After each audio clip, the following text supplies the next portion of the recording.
to my table. Thank you so much for being here once again. I appreciate every week that you come back and see what's going on here on the channel and at the table. Welcome if you are new. If you have not already subscribed, I invite you to do so by clicking that subscribe button. And if you like, hit the bell so you can be notified every time I upload a video, which is every Wednesday.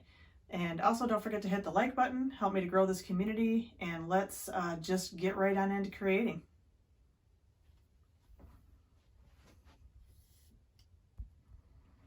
So I started with these blocks that my husband brought home for me from a job that he did. He's a master carpenter and he was putting spindles in a staircase and he had to cut them down, obviously. And so he was left with all these blocks and he asked if I wanted them. And of course I said yes, because what crafter doesn't want free wood? So he brought all these home and there are varying heights in these. So I just picked out the ones that were, I had to pick out 7 blocks. I picked out 4 that were the same height and 3 that were a little shorter, which will give, you know, just some varying height and aesthetic value to our little sign that we're going to be making here with blocks as we go along. And so I opted to paint them black to give them just some stable anchoring color as a focal point. And as I go along, I'll show you how I put on some scrapbook paper to decorate, so it's not just solid black. But that is the base color that I chose to start with. I think it goes pretty much with every decor for the most part. But you select whatever color you would like the base to be. You could even just leave it natural if you wanted to. I did not need to sand any of the edges of this. It was smooth enough just with a straight cut. So I did not opt to sand any of the edges. But you could do that too if you wanted to. But just choose whatever color. I chose to use the ink and Waverly chalk paint, which dries pretty quickly, so I was able to move on fairly quickly after these were dry.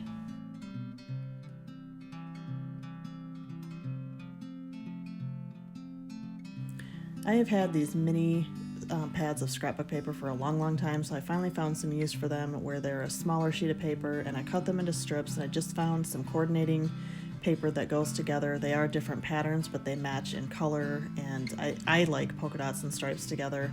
And then I did have to select a separate one for the center block that does match, but it is a different pattern.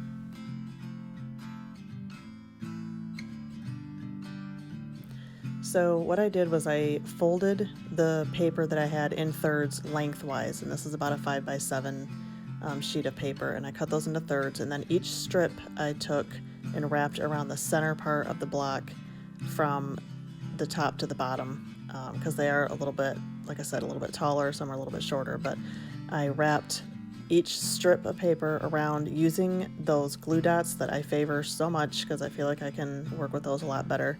I glued one edge of the paper down to the block and then wrapping it tightly all the way around and adjusting where I need to or when I have to. I just glue use the glue dots to fasten it down to itself on the paper on the back side. I used a whole one to fasten the first edge down, but then I tore one in half to do each corner to stick those down to the paper. You don't really need any more than one glue dot to do each, split it in half and do each corner.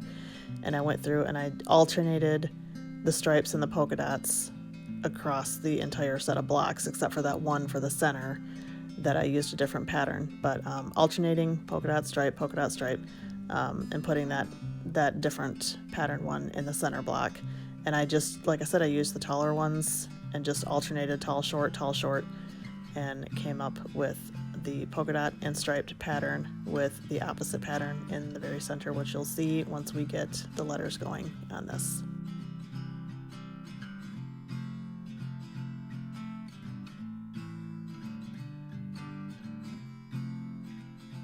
So I chose to spell out the word welcome on my blocks, which is going to sit up on the ledge of my entryway, which we'll show you towards the end of the video. But I had these wooden letters on hand, and I had bought like 4 packs, so I had the letters to duplicate letters and stuff. So I started with hot gluing, and I did choose to hot glue this. If you're not comfortable hot gluing, I'm fairly certain the glue dots or even regular like glue sticks would hold because you're gluing it to the paper. So I'm fairly certain that would hold, but I did choose to go ahead with the hot glue gun. And you know, if you're visually impaired or physically challenged or anything like that and you're not comfortable using a glue gun, by all means don't use it. You know, find another alternative. And like I said, I'm pretty sure that regular glue and the glue dots would work, but I went ahead and chose to use the glue gun. And I always use a low temp glue gun. I have learned the hard way. People with visual impairment should not use high temp glue guns. So I'm gluing on each letter, obviously the W-E-L-C-O-M-E, and I'm just, you know, one letter per block. And the C-W-E-L, yeah, the C is the one that goes on the different patterned paper right in the center. And I think it looks really cute, giving a little bit of extra character to have that offset pattern on there, because all the colors still match. But so anyways, I just glued on all the letters and spelled out the word welcome.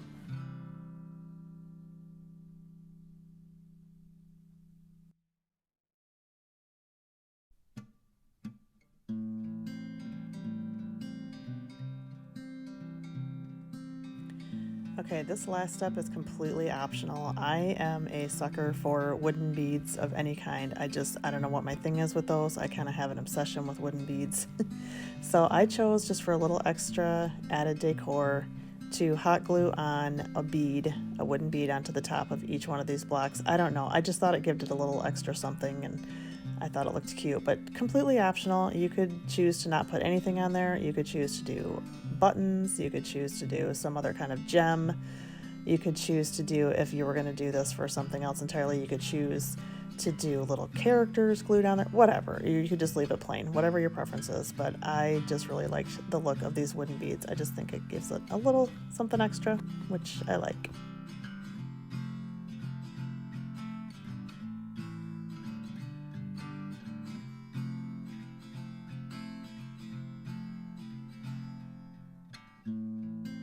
So here is the finished product put up on the ledge by my front door. I chose to use a 6-foot ivy garland that I got from Michael's to weave in and out of the blocks to give it a little bit of extra decor and character. I love how this turned out. I love the way it's going to greet people as they come into my home, and it just feels so welcoming.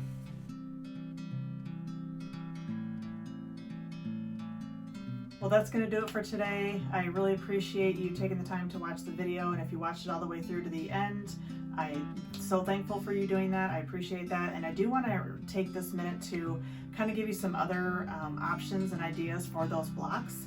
Unfortunately, I don't know anybody who's having a baby right now, but that would be super cute for a baby shower gift to just spell out the word baby, or if you know the name of the baby, if the mother-to-be is sharing that information, you could spell out the baby's name on there.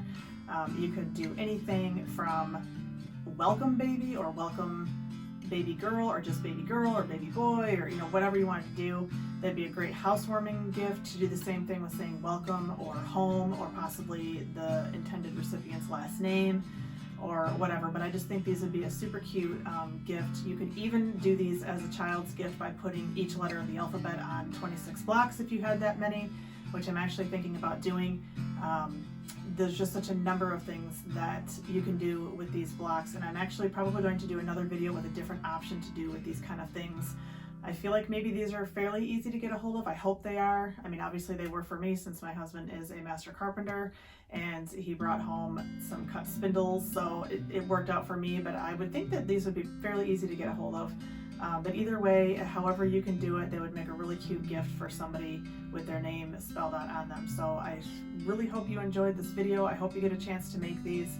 I hope you are able to give them as a gift. And again, I thank you for being here. Again, don't forget to hit that subscribe button and join the table family. And always remember that no matter how many things we create, that there is only one creator. See you next week.